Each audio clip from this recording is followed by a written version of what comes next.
तर विधान भवनात सत्ताधारी पक्षाच्या कृतीला जशास तसं उत्तर द्यायला हवं। मविया नेत्यांची वायबी चव्हाण सेंटरमध्ये जी बैठक झाली त्या बैठकीमध्ये ही चर्चा झालेली आहे।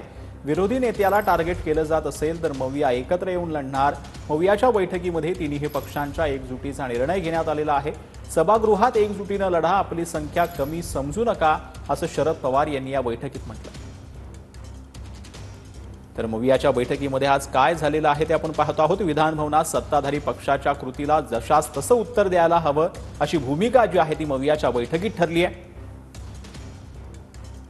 सत्ताधारी पक्षातील नेत्यांच्या मंत्र्यांच्या भूमिका लोकशाहीला शोभून नाहीत असे या बैठकीमध्ये समजलेलं आहे।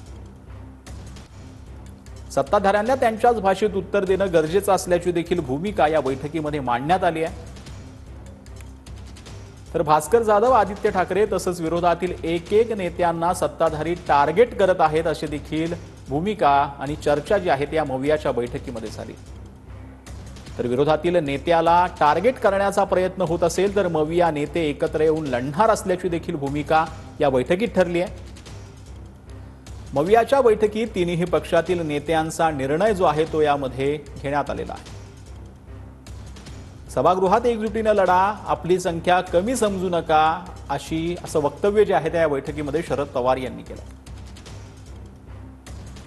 परदेश दौऱ्यावर असताना अनेक आमदार मला सोडून गेले, सोबत असणाऱ्यांना घेऊन लढलो, अशी भूमिका देखील शरद पवारांनी मांडली आहे।